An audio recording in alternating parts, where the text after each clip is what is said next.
What's going on, guys? It's Nick here, back with another video. It's Thursday, so time to go over the running backs I'd be starting and sitting this week. As always, these are my thoughts as of Wednesday afternoon, but we're going to get a lot more news throughout the week. So if you want to see my updated take leading up to kickoff, you can always see that at my website, thefantasyfootballadvice.com. So let's get things started off with the Thursday night game. Dolphins at Bengals. Should be a good game to watch. Two really good football teams in that one. Game has a 47-point total. Bengals are 4-point home favorites. For the Dolphins, we sort of have a mess. There's been slightly different usage in each week. It hasn't been consistent week over week. But on the season right now, Mostert, 43% of the team's carries, 6% target share. We've got Edmonds, 41% of the carries, so slightly fewer there.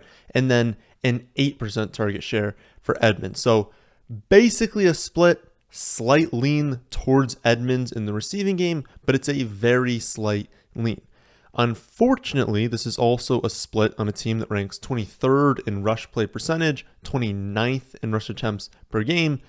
I prefer Edmonds because I think he is the slightly better player and he's got a slightly larger passing game role, which is important in fantasy, and the fact that they did give him the ball twice at the goal line last week.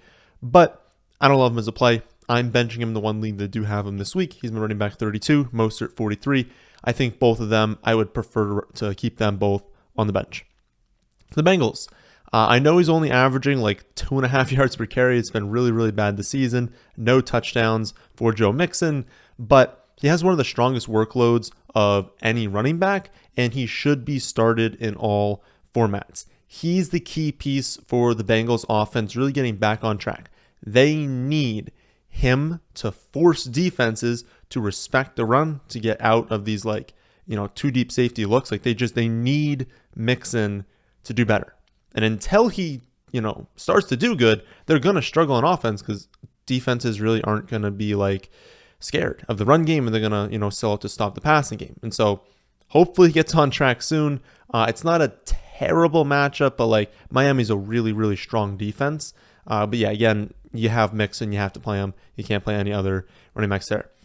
Moving on to the London game this week. So we have a 9:30 Eastern kickoff in this one. That's 6:30 Pacific for those of you on the West Coast. So please plan accordingly. This is also a game where there might be news. So this is a really important one. Please, if you live on the West Coast, do not go to bed Saturday night having no idea if Dalvin Cook or Alexander Mattison is the starting running back, and then wake up and be like, oh no, I missed the lock and I screwed up that decision.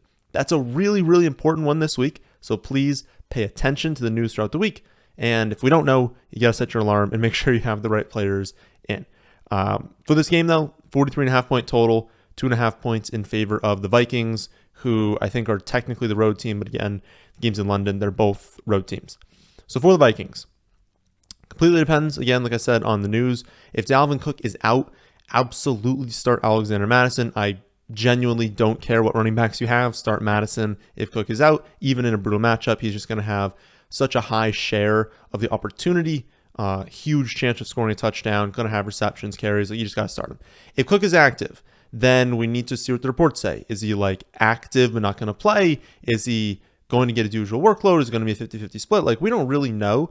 My guess is that they wouldn't play him if he's not, I don't want to say 100% because he's not going to be 100%, but if they wouldn't play him and then only give him a few touches, it would make no sense to do that. So I'm thinking if he's active, you're just playing him and you're just assuming he's good to go. But again, there's so many possibilities here for the reports that we just kind of have to play the wait and see game there.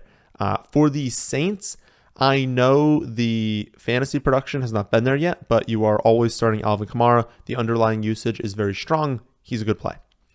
Chargers at Texans up next. 44.5-point total. Chargers only 5-point road favorites in this one. Maybe some level of indication that Justin Herbert obviously is still impacted by the injury. For the Chargers, always start Eckler. Don't need to go over that one. For the Texans, we finally trusted Dameon Pierce last week. Remember, we weren't playing in weeks 1 and 2, but I said last week I was going to play him in the one league that I do have him. He did not disappoint. He did really well. He almost had 2 touchdowns. Yet again, dominates the running back carries, but The receiving game is the one concern with Pierce. We know from this point on, he's getting the carries. Like, he's just going to be getting pretty much all. I mean, if they have a game where they have like 25 total rush attempts, like, he's going to cede some to Rex Burkhead, to any other running back they might activate. But in games where, they're not running the ball like every single play, he's going to have, a huge share. He's going to get plenty of the workload. So never be concerned that he's knocking it early down. The concern would be on third downs. But he got the 2 targets this last week. They've kind of talked about maybe getting him a little bit more involved. I do think they want to not completely feature him, which still makes sense. I don't think they want to give him, 22 carries and 7 targets, right? He's going to get hurt. They don't want to just overload him too much. So it makes sense they're using Burkhead. But if he's still going to mix in for even 2 to 3 targets each week, that is completely fine given his early down workload. He's got 67% of the team carries, this is the important part, 10 of the 11 carries inside the red zone, 6 of 7 inside the 10, all 3 inside the 5. When they get close, it goes to Pierce. And let's be honest, they don't have that many pass catchers that are super elite besides Brandon Cooks. And so they're going to run a ton when they get close as well. High touchdown upside, high carry upside, some targets, you're playing them. Next up, we've got Bears at Giants. This game has a brutally low, 38.5 point totals are not fun games to watch. This is going to be, let's be honest, the Bears are going to run the ball every play. The Giants are going to run the ball a ton. It's going to be tough. It's going to be tough to watch. Giants 3.5 point home favorites.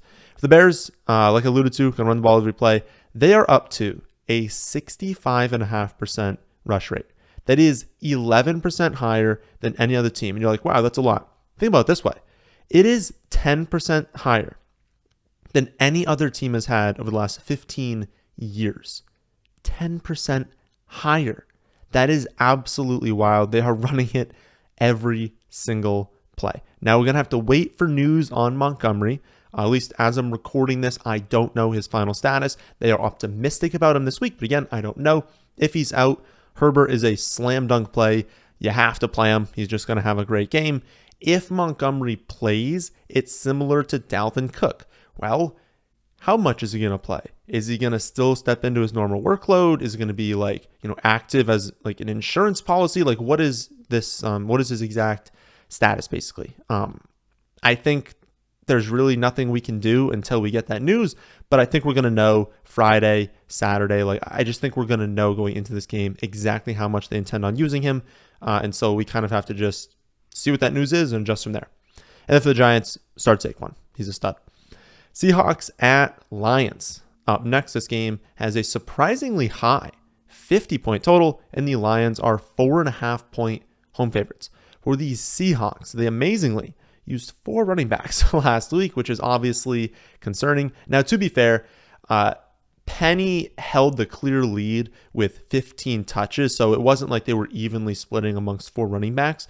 But DJ Dallas still had 5, Ken Walker still had 6, Travis Homer still had a carry as well, and so not great. Obviously, we don't want that happening. It's also concerning that Penny only has a 4% target share through 3 weeks, which is terrible. I think that's lower than Derrick Henry has. So we've got an early down only running back on one of the worst teams in football. Now, it's a fantastic spot. The Lions team is pace up. They don't have a good defense. And so this is a spot you'd maybe want to use Penny. But I just don't know if we can trust any of their running backs right now. Penny's the only one you could maybe start, but he's my running back 36 as of recording this. That's on the fringes, and that's someone you aren't going to necessarily start in all formats. For the Lions, it looks like Swift is going to miss the next 2 games, but they have a week 6 bye, so it's really the next 3 weeks. You're probably not going to have him, and then they return in week 6. That sort of makes sense, right? He wasn't probably going to play this week. Why rush him back in the following week if you go on bye the week after that? So I think they're targeting a week 7 return. It would be kind of neat if that did happen along with Jameson Williams, because that's, over the summer, that's what I was kind of saying was that, he's probably going to go on IR, and then they're probably going to just hold him out until after their bye. And so if they get Swift back, they get Williams back, that'd be pretty neat. But anyways, for this week, Lions are still home favorites even without Swift. It's a very high total game. You're starting Jameson Williams. It's not a lock that he's going to go off, but he's going to get plenty of goal line opportunity if they can get there, which Vegas is projecting him to get there. He's going to get some targets at least. I know that Craig Reynolds is going to mix in, but he's going to get some targets. He's going to get plenty of carries. you're starting Williams. Like, this is what you drafted him for. You're starting him this week. You could theoretically use Craig Reynolds in like a deeper format if you need to, but I would say like, maybe second flex in a 14-team league, maybe second flex in like a 16-team league is more ideal. I don't think you need to go there again unless you're in like a 14 or 16-team league. For the next game, Jaguars at Eagles. This game has a 48.5 point total, so another high total game. Eagles 6.5 point home favorites. For the Jaguars, James Robinson is back to being their top option.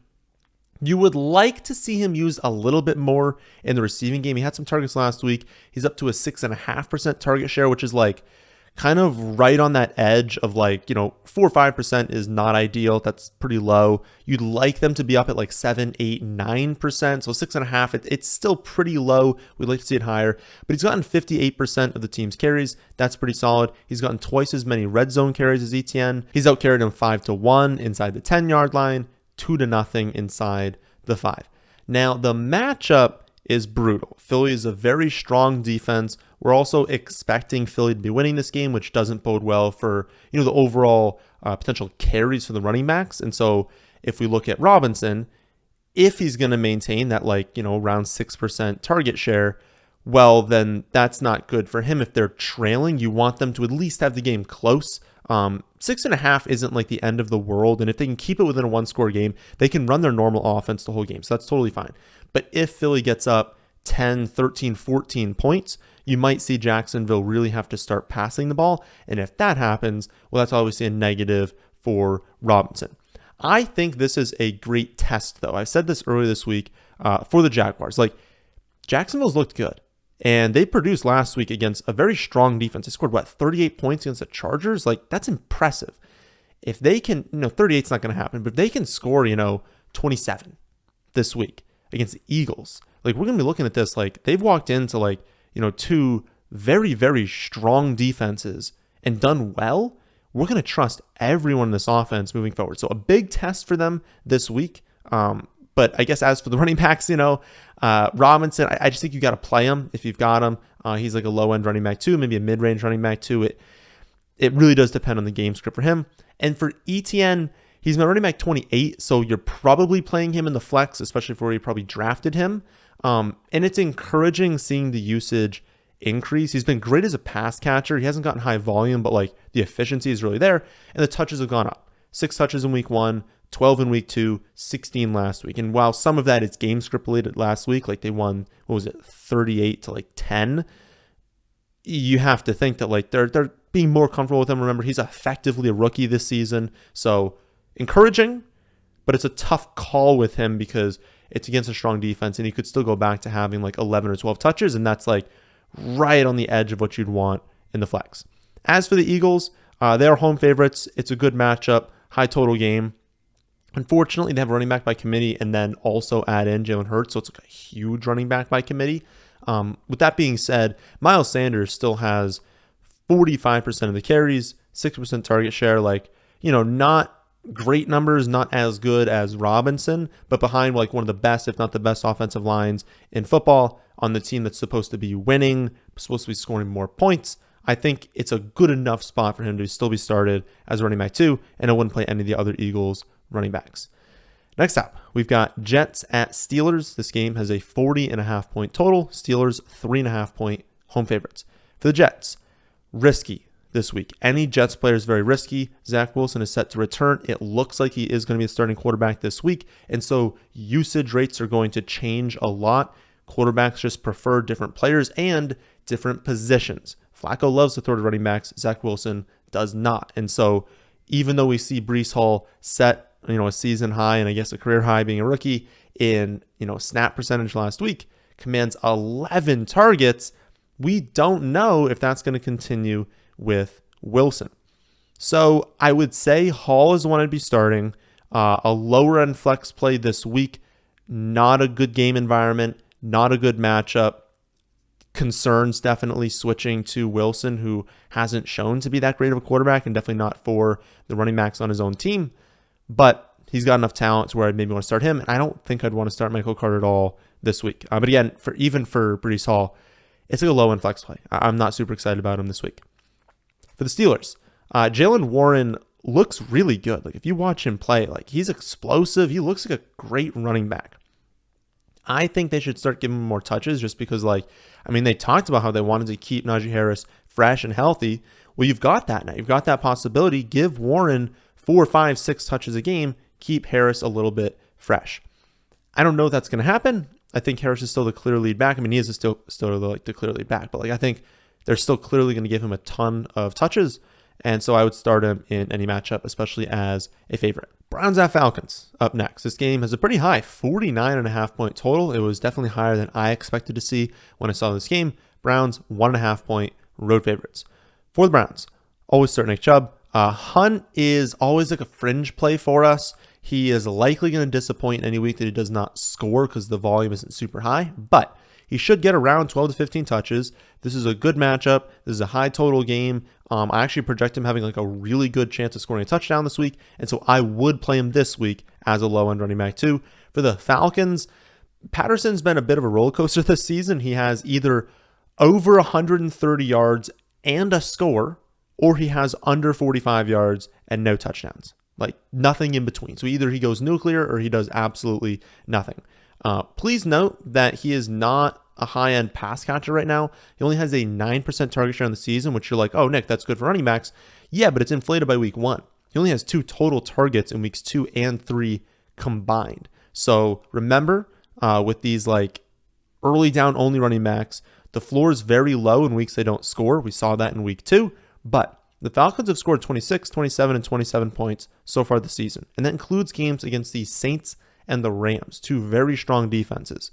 This is a better offense than we thought it would be, and they're only 1.5 point underdogs this week, so they can absolutely win this game. And if you have Patterson, you're playing him. I'm a little concerned. I've looked at the Vegas lines, and I think it's like 61.5 total yards for the projection for him. I think that's a little bit low, so I guess it gives you some sort of pause that maybe, you know, he's had 2 spiked weeks, but that's not what we're going to see on average.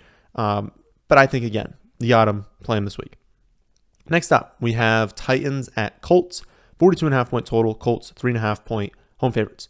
The Titans, it's easy. Always start Derrick Henry. For the Colts, always start Jonathan Taylor. And then Hines is like flex viable in PPR formats. He should be left on benches in like standard and half PPR. He does have 5 receptions per game so far, and that's not spiked. That's not like 10 in one week and 0 another. Like he's getting around 5 catches each week. Again, full PPR leagues, especially deeper full PPR leagues, that's viable, just getting you those extra points. But it's only that. He's not going to get anything on the ground, and if you're not in PPR, don't play him. And it's just like a low-end flex play, even in PPR. Next up, we've got Commanders at Cowboys. This game has a 42.5 point total. Cowboys, 3.5 point home favorites. The Commanders, Brian Robinson is extremely close to returning. I think he could return next week. And once he takes over, or at least once he returns, I think he takes over pretty soon after that. And once that happens, we're not going to be in love with Gibson or honestly J.D. McKissic as well. But that's not going to happen this week. He still can't return. And so I think you're just going to keep starting Gibson. McKissic is actually up to 19 receptions on the season, which is pretty impressive.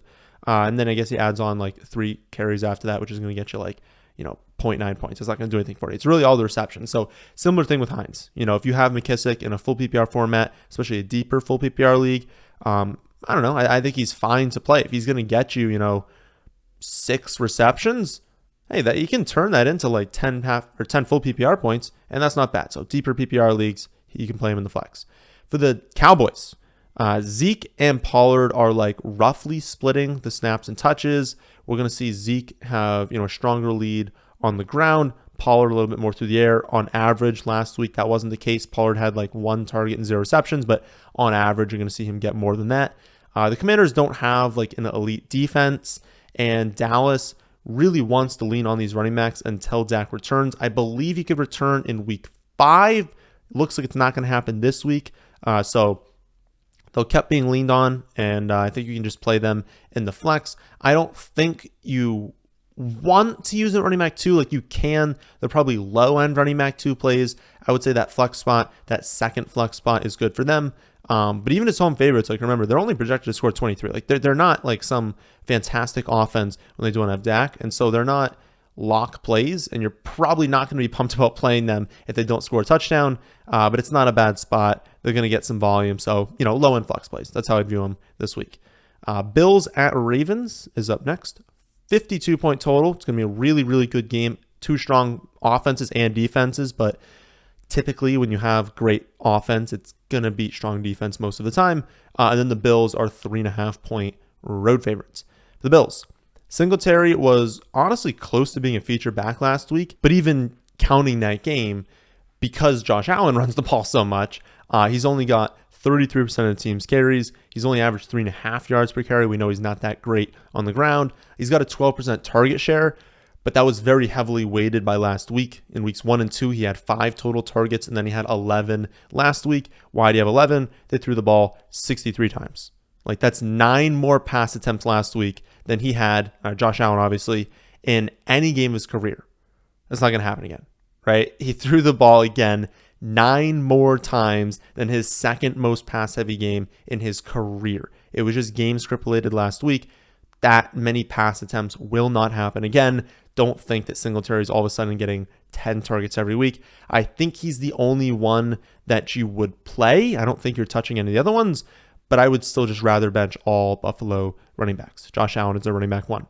For the Ravens, pretty encouraging to see Dobbins return in his first week, get 30% of the team's carries and 7% of the target share. Like, that's really solid. Now, you'd imagine they slowly bring him back. It's not like, oh, this week he's getting 80% of the carries and like a 15% target share. He's running back 1, right? Like, it's going to take him time to like fully come back. It was a pretty massive injury, but also encouraging to see him have 43% of the snaps right away. Now, the results weren't good, and we still don't know if he's even going to be good this season. A lot of times it takes people like a year of playing, like returning, to fully get back in shape, to fully get back to what they were. So maybe next season we can kind of start using him again, but encouraging again, nonetheless, and they don't really have that much talent behind him. So this week, I think you're still benching him. It's a tough Buffalo defense. We're kind of projecting Baltimore to lean a little bit more on the pass this week. But I'm encouraged with what I saw, and I think long-term, maybe in the next like 3 to 4 weeks, maybe we are relying on him as like a weekly running back too, just not this week. Cardinals at Panthers is up next. 43-point total, 1.5 points in favor of the home team, Panthers. For the Cardinals, been tough to watch. James Conner this season, he's doing his best, but I mean, he's always been inefficient, but like this season, he's even more inefficient than he always was. Volume and touchdowns are going to make him viable at running back 2, but he's another one of those players that it's like, if he does not score a touchdown, he is going to be a bust. He has an awful yards per carry, does not do great in the receiving game. It's tough. He's got to score, but he's got good chance of scoring. So I think like low end 2, where you draft him, you probably have to use him there. But yeah, don't be super excited to play him this week. And then Panthers always start McCaffrey. Broncos at Raiders is up next. 45.5-point total. Raiders 2.5-point home favorites. For the Broncos, they decided to move to a 3-man committee last week, which is odd given that the right move is to reduce the rotation and go to a 1-man committee. Mike Boone played on 3rd downs, and he responded by dropping his only target and doing absolutely nothing in the entire game. Melvin Gordon was also in on 38% of snaps. He gained 2.1 yards per carry, less than 6 yards per reception. And, both those numbers are well below replacement level. Like, Gordon's just a replacement level running back, maybe even worse than that. Nathaniel Hackett has been awful so far. He's been awful in his decision making. They had to hire someone to tell him when to use timeouts and stuff because he's just an idiot. And then his play calling is putrid. It's just really, really bad. So tough to know exactly when they'll turn things around. Will it take him, being bad for another 5-6 weeks and having to have someone else call the plays? Maybe. I don't really know, but it's been tough to watch. They're averaging 14.3 points per game right now. Like, most coaches could get at least 22, 23 points per game out of this offense. It's a great offense. It's just, how do you trust these dudes when the play calling and the decision making is so bad? With that being said, I think you kind of have to start Jameson Williams. I have him in one league. I'm starting him. I'm just hoping that eventually they wake up and start using him more. For the Raiders, Jacobs has dominated the early down workload. And he's been pretty efficient on the ground. Like, he's still a really good running back. He's just not super involved in the passing game and hasn't scored a touchdown yet, so the numbers aren't going to look very good. Any running back that hasn't scored yet, you're frustrated with their production. I do think that, he's going to start to be better in fantasy. He's going to score eventually. He's going to have a solid game. They're not going to lose every week, so he'll have more positive game scripts. But remember, long term, they're going to have White involved at some point. I doubt they go through the entire season not using him. And so right now, Jacobs is viable as a low-end running back too. Long term, I don't love him. Patriots at Packers is up next. This one has a 40.5-point total. Packers 10-point home favorites. Patriots are probably going to be without Mac Jones this week. Even if they had him, it wasn't going to be pretty for the Patriots. And given the low total and being 10-point road underdogs, they're projected to score 15.25 points. That's not great. For the Patriots, you really don't want to play running backs on teams projected to score 15.25 points, especially when they've been pretty bad on offense overall. With that being said, Stevenson had a really strong workload last week and recently. Like, they're rotating drives, but then they also give Stevenson 2-minute and hurry up offense running back snaps. And that's important because in this game, it's possible they fall behind 14-0 instantly, or at least, maybe it's like 17-3 at halftime. And they kind of need to run that sort of offense for the full second half. And you'd expect Stevenson to get more touches, more snaps than Harris. Brutal spot for running backs, brutal spot for just like the overall scoring environment. Even if the running backs do well, they will probably only score like one touchdown this week. And so you just got to pray that it's your guy. So I'm not playing Harris. Stevenson, I honestly think you could play. Just understand that he needs to score. He's got to do that. Could it be where they don't score a touchdown all game? Yes, but maybe Stevenson has like 4 or 5 receptions for like 40 or 50 yards. Maybe he has, 90 to 100 total yards and he ends up being fine. So he's the one I'd want to use. I'm just not in love with it. But again, he's like a low end 2 or flex play just given potential volume. For the Packers, it's a good spot, obviously. Home favorite. You'd like to be a home favorite with like, a higher team total because, again, it's still a good Patriots defense and both teams are going to play slow, so there might not be many plays in this game. But with that being said, you've got Aaron Jones, probably just has to be started no matter who you have. Good chance of scoring. They're going to have the ball a ton. They're going to be up. It's good for running backs. I think Dillon is a strong play at running back too. Like I said, not a great spot, but they should win the game. They should be ahead. That's good for him in the second half, especially. As many of you know, I have a league with Dameon Pierce, Christian Kirk, Devonta Smith, and A.J. Dillon. And that's kind of like, it's a 2 flex league. So like those are the players I'm kind of looking at for those like 2 flex spots. I benched Dillon last week. The matchup was brutal against the Bucs. As of right now, I'm benching him again. So if you want to like kind of compare amongst those players, I know many of you have those players. I would bench Dillon for them. But it's a lot closer this week than it was last week because of the potential game script. It's very positive for Dillon in the second half. But again, right now, I'm still benching him. Sunday night game is going to be Chiefs at Bucs. This game has a 45.5-point total. Chiefs 2-point road favorites. For the Chiefs, this is much more of a committee than most people think. McKinnon has played the same or more snaps than Clyde in every game this season. And while McKinnon doesn't get as many touches, it's obviously a concern that Clyde is playing like 25 total snaps each week. I think it's like 27, 25, and 25.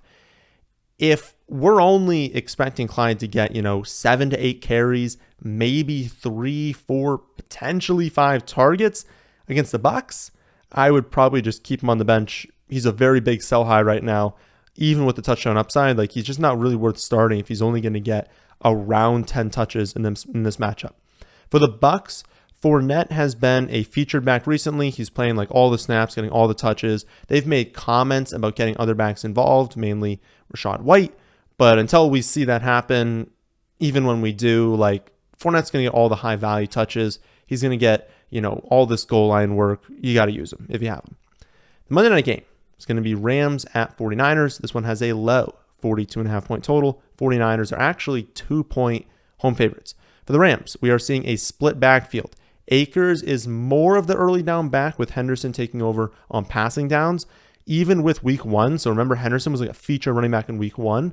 Even counting that, Akers now has 48% of the team's carries to Henderson's 43%. So again, Akers is commanding the lead on the ground right now.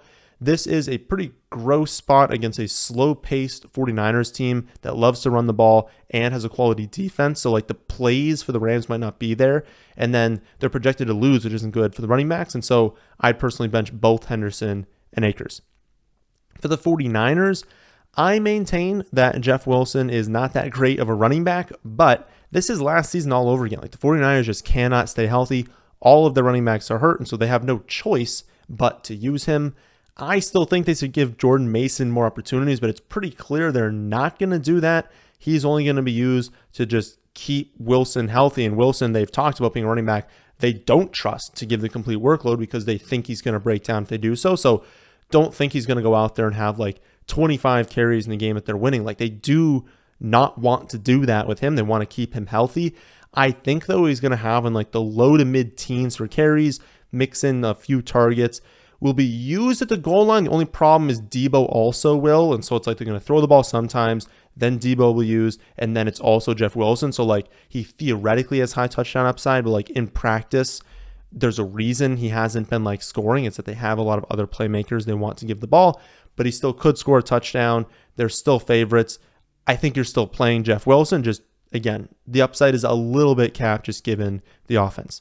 So that'll do it for the week 4 running back starts and sits. There's definitely going to be news that drops after this video is made and released. And so if you want my most up-to-date take later in the week, you can see exactly how I project each player, exactly where they are in the rankings at my website, thefantasyfootballadvice.com. I'll be back tomorrow with wide receiver starts and sits, Saturday with my favorite plays of the week. But that, my friends, is in this one. Hope you all enjoy. If you did, how about hitting the like button, and how about subscribing to the channel if you're new here? Thanks for watching.